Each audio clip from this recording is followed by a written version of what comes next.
And we keep importing these people to kill their children on our island. Yes, yeah. You can kill your child where you come from. There's not much I can do about that. But stop bringing your children, having children here and killing them on my island. Yeah. I don't want it on my island. Yeah. And we've got a voodoo team now in the Met Police because we keep importing these people from the third world. There's a young girl called Sarah Sharif who's been in the news. Yep. She was, I don't know how old she was. 6 or 7 or something. 6 or 7, and she was murdered by her father, brutally murdered by her father. And stepmom. And again, people will say, you know, liberals, left-wingers will say, oh, yeah, but white parents kill their kids in this country. And it's true, baby Port P and all that. Not the same level, not the same rate. But the point is, that we've got enough of that going on. We don't need to import more of it. And this is an example of more being imported. But the judges and social workers, I mean, who would do this? Gave custody to this guy who was, you know, who had already had a history behind him, and the stepmother. They've been given anonymity, so there's no repercussions for them. I don't know if you're aware of that.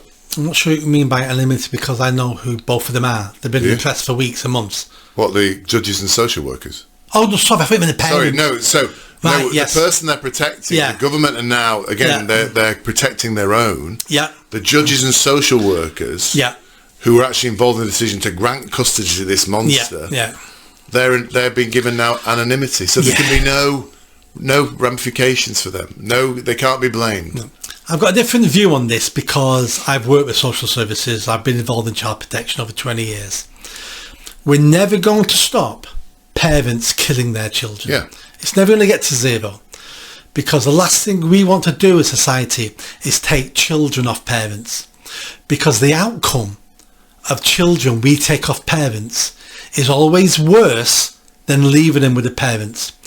As a dysfunctional parent, you can be sexually abusing your children, beating them, whipping them, starving them. Those children will do better in life if we leave them with you than if we take them into care. That's how bad our system is. This isn't debatable. There's been studies over many decades on this. This is why social workers very rarely take children off parents, because we know we're going to do damage to those children. It's where shit at care, basically. Exactly. So taking children into care isn't the answer, because we're just making their lives worse for the long term. What the job of a social worker is to make sure that child doesn't die, not to have a better life, so it doesn't die. Because if it dies, the general public get annoyed and blame social workers and blame the councils, because we've spent decades blaming social workers and blaming councils. And I'm not saying that we shouldn't blame them, sometimes we should, but because we go down that path, the job of a social worker now is not to protect children, it's to protect the council. So that's all social workers do, is tick boxes to ensure that when a child dies, the council can't be to blame. So the public outcry have made social workers do the wrong job. So we're partly responsible for this with our outcry. And there should be an outcry, because a beautiful 7-year-old girl's been beaten to death by her dad. We should be angry. But it's more complicated than we possibly can imagine. And looking at simple answers only makes this worse. What the answers are would be too complicated to have in this conversation. But it happens, I remember 20 years ago, Victoria Climbier, a black girl, killed by her parents. And the reason why it seems to be happening in certain communities is because the social workers are scared of being called racist. And that's what happened in Victoria Climbier. And we had baby P killed 5 years ago. His mum and her partner were both lesbians, and every time they got challenged on his bruises or reports, they said, I didn't know that. They only reported it because we're lesbians.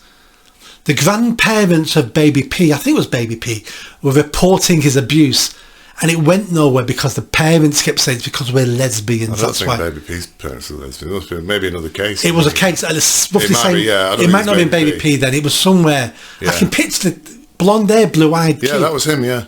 I could swear they were lesbians. Oh, if it wasn't, it was another similar case. It might be used but to be. people are using that wokeness to protect their abuse, and social workers and counsellors go, we're not being accused of being homophobic. I think that's the bit I'm annoyed about. I think, somebody stated it here that liberals now would rather risk the death of a child than appear racist. And I think there's a truth that's to what that. we need to get over. Yeah. So taking children away from parents isn't the answer, but allowing them to be killed by their parents isn't the answer either. No. This is complicated. We should social services. You put the safeguarding around a child in that situation so they're not killed by the parents. Yeah, exactly. In some way. And that will always happen to a certain extent. We need to reduce the numbers. It's more complicated than we possibly can imagine. There was another case that wasn't as widely publicised, which is Abiyaya, probably because of the pronunciation of the poor kid's name, Yasha Rashidullah, and some African kid. They were vegans or vegetarians. They were vegans. So this is even worse. This isn't even. This is just sheer thick people basically looking after a child. But again, a black family. They starved him to death, basically. They starved him to death because they fed him on extreme vegan diet, and he died of basically the illnesses from. And then he buried him in the garden. Yeah.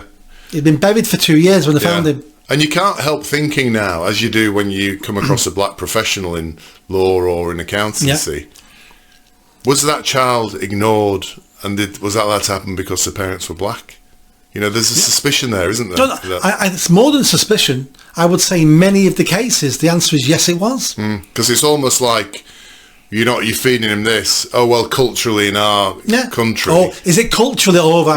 So as long as we can't say anything about that. Well, culturally, this is a diet in our tribe in Africa. This is what we feed the kids on. Oh, right, okay. Well, I won't. The fact that it's a diet that has no protein, no fat, no carbohydrates for a child. It's just like they must have seen that when they went round. And we keep importing these people to kill their children on our island. Yes, yeah. You can kill your child where you come from. There's not much I can do about that. But stop bringing your children, having children here and killing them on my island. Yeah. I don't want it on my island. Yeah. The Met Police now, so many years ago, have created a voodoo team, witchcraft team, because black Africans in London keep killing their children to voodoo and chopping them up. Yeah. And we've got a voodoo team now in the Met Police because we keep importing these people from the third world.